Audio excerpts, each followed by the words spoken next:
Hello, it's me again. Hi. Welcome back to another video where I try to convince you to read some of my most favorite reads of all time.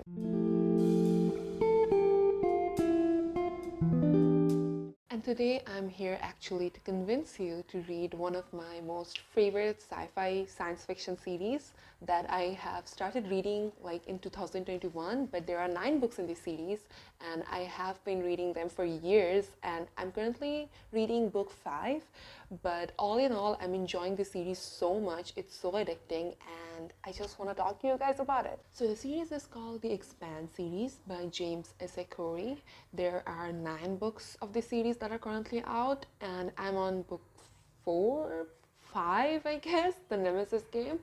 And I think there will be more books to this series. I mean, it's an incredibly long series. Yes, I get it. I know what you're thinking. It's a super long series. How am I ever going to be able to finish it?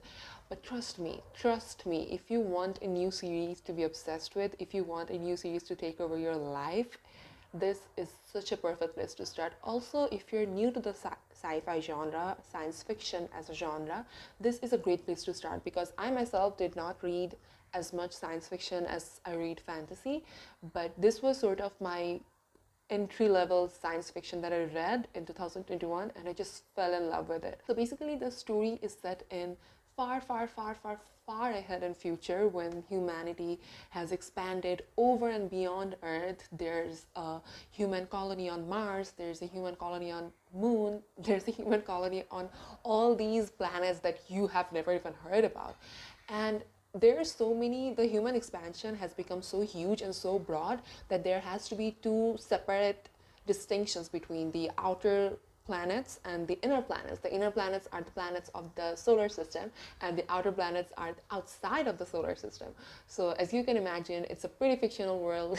The science fiction part of this video is very much emphasized, but the reason why I love this book so much is that even though it is hugely based on fiction, hugely based on fictional timeline, fictional places, it's just so relatable even in this time and age. So the book follows these 2 characters, James Holden and Detective Miller. James Holden works in this cargo spaceship that transfers ice from other planets to Saturn, or from Saturn to other planets, something weird and amazing like that.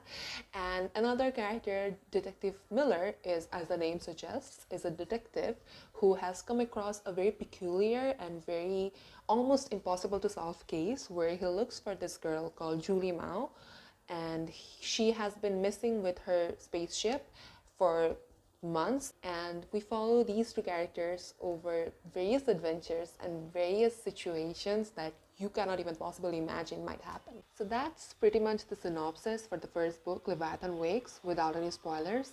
But I read the first book in 2021, but then I read the second and third book back to back in 2022, and then I was obsessed with the series. So basically, the first book sort of follows a very predictable plot, a very predictable themes and predictable plot twists, but from the second book, the series gets such an epic, high fantasy-esque series, and you just can't stop reading after you read the second, third, fourth, fifth. I mean, I'm in the 5th book of a series. That is so uncanny. I never finish any trilogies.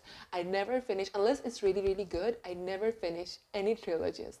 And here I am reading my 5th book, and I feel like I can keep reading these books as long as I live. Like, I want more adventures. And even though in the first book, you won't really get that much character work, from the second book, with the plot, the character works are so good. All of these characters, we don't only follow the main protagonist of the story, but we also follow all these separate side characters, but from their perspective. We follow these father who loses his son in this intergalactic war. We follow a politician who wants to do good but often ends up doing bad things, and we just follow these interesting and very intriguing characters and their point of views. These point of views are so refreshing and so relatable to read from. Even if you're someone who had to push through the first book, I would still highly recommend that you read the second book and you keep on reading, because it just gets so much better. It just keeps getting on better. Apart from the reason that it's a really, really, really good series to read, I want to tell you some specific reasons why you should read this series.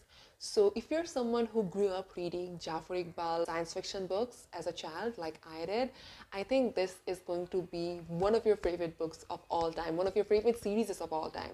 It just reminded me, it gives me this vibe of nostalgia when I read all these books. And even though they follow a completely different plotline, a completely different generation and whatnot, they still give off this vibe of stories from a faraway land, from faraway cultures, but about the same people who are like us, who feel like us, who goes through things like us. It also gave me this sense of nostalgia. It also gave me this sense of safety when I read this series. And I just love it so much. It's like an adult version of Jafar Iqbal's science fiction that I used to read as a child. The second reason why you should read this book is that even though humanity has expanded, humanity has progressed for over like thousands of years, hundreds of years, they still haven't gotten over their very, very petty differences.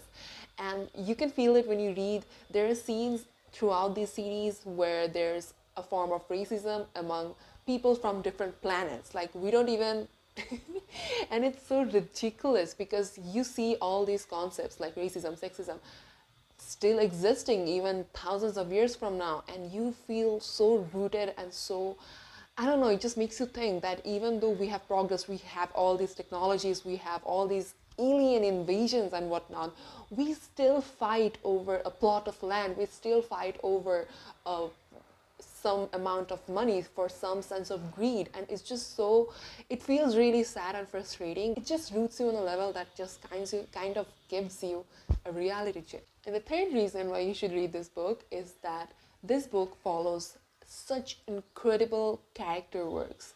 The authors write these characters. As I said, it's a multiple POV book. There are so many different characters over so many different books, over so many different places and planets and all this stuff.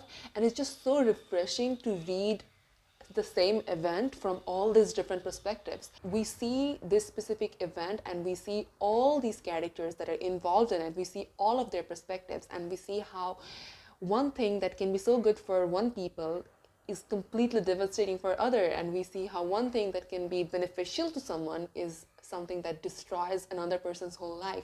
And we see how none of these people are technically in the wrong, how all of these people have their own story, their own life, their own perspectives, and it's just so good, well done, it's so well written, and you just cannot help but root for all the characters that you read from. And the fourth and final reasons why you should read this book is the world building.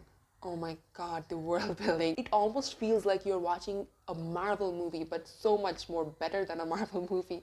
You're watching this action-packed superhero, action-packed space opera film on a screen, but instead it's in a book. Even though I'm someone not really from a scientific background and I do not understand most of the scientific lingos in this book, it's still very accessible for anyone who doesn't come from a scientific background or anyone who doesn't have any idea, who hasn't read a science fiction before. And it's just so well done and so self-explanatory, all of these books. And I just love that so much. Also, last but not least, I could not help but mention the length of the series or the length of the books.